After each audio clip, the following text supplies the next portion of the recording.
welcome to day 71. Um, Deuteronomy.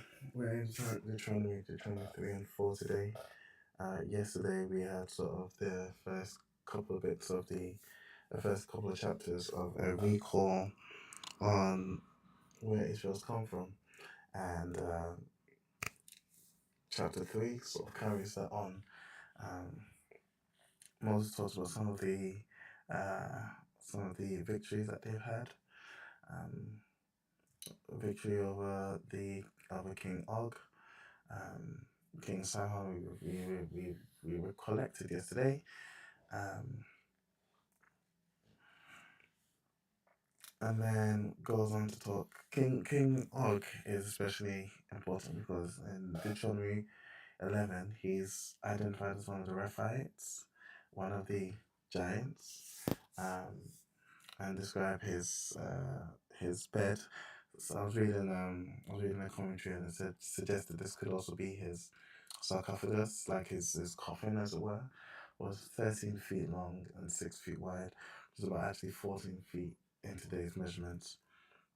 So fairly large. If you've ever been next to someone that's 6 foot or like 6 foot something, you can recognize how tall they are. So 13 feet, 14 feet, you're looking at fairly big. Maybe not Jack and the Beanstalk type giants, but giants are the same. Um, and it's interesting in reading these, and I picked this up from the commentary as well, how it contrasts their attitude in Numbers when they first went into the land and saw presumably the same guys, the same giants as it were. They were terrified then, but clearly, if God was going to fight for you, then you had nothing to be worried about, which is what's occurred. And Moses is reminding them of this. And then he sort of recalls, giving the land of Reuben and giving the land to Reuben and Gad outside of the promised land, since they saw it was conducive for their flocks. But then remembers, also recalls sort of reminding them and holding them to the fact that they can't just chill in land that they've now received when the rest of Israel still is fighting. They have to fight with them. And we get another interesting insight here into um, Moses really wanting to go into the promised land. I sometimes take it for granted that God said you're not going to go because of his his um his failure to honor God, but actually it was, we get an insight here into how he really did want to go. I was pleading to be able to see the other side. To the extent where God had to declare not to speak of it anymore. And he did graciously let Moses see the land. Moses never set foot into the land. Um, and I've read somewhere or heard somewhere, I don't know how biblical this is, at least in its declaration, that Moses' bones were never found because if they were, the enemy could have located them, taken them into the promised land, and made a lie out of God and saying that you will not go into the land. And so to preserve that, even Moses' bones were not found.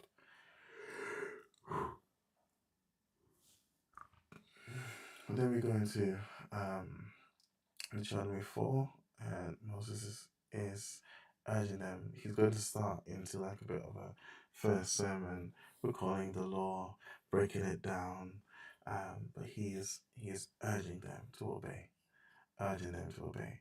And I found it interesting, Deuteronomy 4:6. You'll see I've marked it there because I copied it across.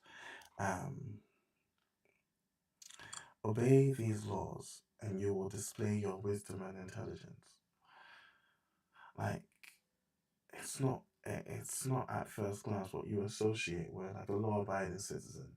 No one calls a law-abiding citizen wise and intelligent because they're law-abiding, except such was the nature of the laws and the decrees that they're given. It's not just to sort of hold and control, but actually in obeying them, you are shown to be wise. And surprisingly, fear of the Lord is the beginning of wisdom. Um, and I'm drawn again to, we looked at the nature of wealth distribution, and if you recall, I compared the economic situation, what the economic situation would likely be in a Israel that followed God's design accurately, and it described it as pretty much a utopia, where there's very little or not too significant a gap between the wealthy and the poor. There is frequent resting of the people of the land. There is a sense of provision because you're living by faith. Indeed, there were some years that you were not going to plant crops, but God would have provided beforehand, so you always know and always reminded that God is there. You can describe it as an incredible place. And I think it's not surprising that most of, at the very least, Western civilization has taken its idea and concepts of law from the law. It's that transcendent. And God, Moses really vehemently warns against idolatry. Excuse me. It's one of the things that has led to, Israel dying quite a bit.